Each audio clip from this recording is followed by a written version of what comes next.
Welcome, everybody, to Taking Control, the ADHD podcast. I'm Pete Wright, and I'm here with Mommy Warbucks, Nikki Kinzer. What? What? That's a crazy name. You know, it's my homage to Annie. That's just weird. I can picture a wealthy, the doyenne of Main Street, bald Nikki Kinzer as Annie's... No, you're calling me bald? No. We are talking about holiday spending this week on the ADHD podcast, and you have the whole idea here is if I may, is to provide some sort of structure for those of us who have trouble keeping a frame around the holiday vis-a-vis money. Is that right? Yes, that's exactly it. I very much look forward to that. I win. Yes, I just won the podcast. You won the podcast prize. So then the question will be on January 8th, did you really win? Well, yes, the first episode will be recovery from... Yes. Did you actually pay attention? Exactly. Well, I look forward to it. How do you start when you're working with clients? How do you start, helping to put a frame around a concept that can be sort of tricky, sensitive subject is money? Well, it is a sensitive subject, and there's this thing called impulsivity. I don't know what that is. Impulsiveness. See, I can't even say it right. And it can really, what's that expression? Rear its head at Christmas time. Mm-hmm. Mm-hmm. Right? And you might have because the best intentions. It hides in it hides underneath generosity. Yes. Well, yes, it really does. That's a really good point because it's always for good reason and you can justify it really easily. But then January comes and then there's a lot of regret and sadness, right? Yes. Just pure sadness. Totally. When you look at the credit card bill. So that's why I decided to do this show because, I think it's important. I think that it's a good time because, some of you probably maybe have started your shopping but I would be willing to bet that most of you probably, have not and might be waiting. And so this just gives you some tangible things to think about, as you go into the shopping malls. Yeesh. To stop. To pause and to stop that impulsive buying. Yeah. Yes, I think we could all use an opportunity to step back and reflect a little bit. What is step one? Well, it's setting that budget, and I know that's a scary word for people because budget seems really big. And I'm not asking you to do a home budget because that is a big project. It scares me. But it's just to do something very simple, and that's just figuring out how much money you have, what you're willing to spend. Ideally what you would like to spend on the holidays. And you have to include gifts, of course, but also if you're planning on any, are you hosting any parties, any kind of additional costs that might come. Travel could be something that you have to think about. So really maybe, take a piece of paper out and just sort of brainstorm what are the things that I'm going to have to purchase this holiday season and how much money do I really have to do that with.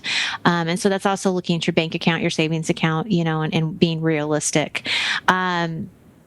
Taking that a little bit a step further is writing down everybody that you plan on buying a gift for. I think this really helps, knowing who you have to buy for and how much money you want to spend. So you're kind of budgeting that way as well. And if you already have some ideas of what you want to get that person, I would, put that sort of to the side as well, because I think the more planning and preparation you can have before you actually go shopping, the better it is and the least likely you're going to do those impulse purchases. So what do you do once you have this budget in your shopping list? How do you take that so that because it doesn't, the impulsivity doesn't really rear its head when you're planning. It rears its head at the cash register. Shopping, yeah. when you're shopping. So how do you translate all of this great intention into practical ways to stay cool-headed? Yeah. So when you're out shopping, I've got a couple of different tips for you to do. You got to have your budget with you, right? So you're going to have your list and your budget with you. And so you're already going to know kind of what you have in mind when you're shopping, like what you're going to be doing when you're shopping, who you're buying for and all that. Bring cash. That's a great way of making sure you don't go over your budget. Leave your credit cards at home so you're not even tempted. And when the cash is gone, it's gone. And so it takes a little bit of planning and thought and time, right? Mm-hmm. Than just going shopping and buying whatever it is that you want or what you think somebody else would want. You do have to be a little bit more conscious and careful when you're out there. Now, in order to do this, bring a friend if that would help you, if you don't want to do it by yourself, and let them know what your plan is, and they can keep you accountable, right? I'm huge on accountability. So bring that friend, have them look at the list, let them know what you're doing, and they can kind of keep you accountable.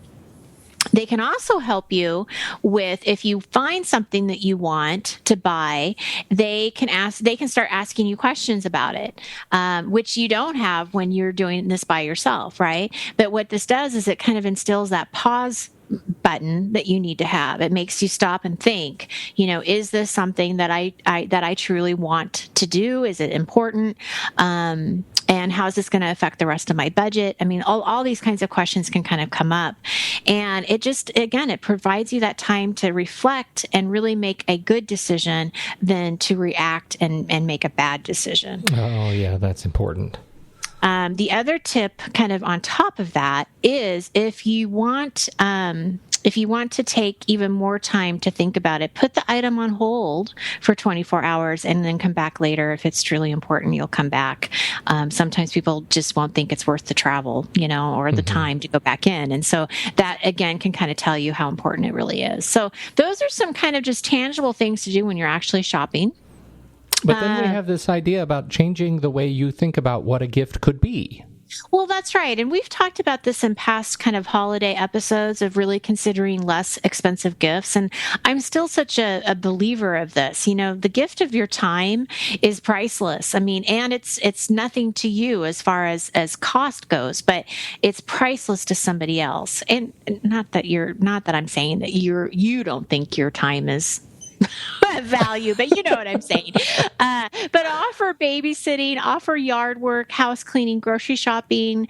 Maybe it's a meal that you plan and bring over for a night, so that the family doesn't have to worry about cooking. Whatever it is, those things are so generous and so appreciated, and they just don't happen often. Right? It's just not something that happens. And so it can be a really generous thing to do. Homemade gifts, baked goods, homemade projects from your kids, all of those things can be really meaningful and something that doesn't cost, a ton of money. And then you can still do things that are really thoughtful without spending a lot of money. And I like to kind of, I like themed gifts. And so, for example, if I know somebody likes coffee, I might get them like a $10 or $5 gift card to a coffee shop with a little coffee cup, right? Mm-hmm. So you're not spending a lot of money. You're spending maybe $15 at the most, but it's just a nice little gift of giving them something that they like. You can do the same thing with like somebody who loves to bake. Maybe get them a new, mitt and a spoon, and wrap it up in a nice bow or whatever. I mean, there's a lot of different things you can do that are just not that expensive, but still really thoughtful and can make a huge, difference to somebody. Go make a meal for a family friend. I really like that idea. Go over there and treat somebody to a really nice meal in their own kitchen. Absolutely. And then do the cleanup. And do all the work. Don't just leave it there. Yeah. Right. But I mean, it's just such a nice thing to do. My last tip is really just sort of putting everything together, and that's just being really mindful. This is going to take a conscious effort on your part. You're going to have to pay attention. And that's why it's really helpful if you have a friend with you and you set up some of these things at the beginning, because you're really going to have to sort of go into it very intentional. And that's going to help you be able to put that pause button in front of you and not be so impulsive. But it does take work. It takes some conscious thinking of making that happen, because, most likely if you don't do these things, you're not going to think about it, and you're going to see something and you're going to see something else. And all of a sudden you have 10 gifts for your kids and you only meant to buy 2. Well, that's that's specifically, we didn't talk specifically about this, but specifically kids. That's where, for us at least, it if it's going to balloon out of control, and we've been really pretty good since you and I started doing holiday episodes, I should say. Yes. We've been really pretty good about keeping the wraps on that, and most of it starts with planning early. When things get out of control, it's because we didn't get to the planning of the shopping until a couple of days before Christmas, and then things just go bananas. Because the rush gets added to the impulsivity, and that time pressure just allows you to make decisions that you would not normally make. But for us, if we get finished early, if we make our list, if we get everything done, and there's a finish to the shopping, it's when shopping becomes not a race to Christmas, but a point when we've checked off everything on the list 2 weeks early. Then we just feel naturally so much better about it, and we can start and you'll be relaxed, which is your whole goal here. Exactly. For the rest of my life. Is to be relaxed. One point that I want to make, my biggest downfall is not planning what I want to buy for the kids. So if I don't have a specific list, like, if I'm not looking for something specifically, that's where I get into trouble. Because then I'm just like, oh, she'll like that. Oh, he'll like that. Oh, that looks interesting. But if they actually tell me, like, this is what I want, or this is what we've agreed, my husband and I, this is what we've agreed to get them, then it's just so much more clear. It's like, okay, I'm going to the store, I'm buying this one item, and I'm done.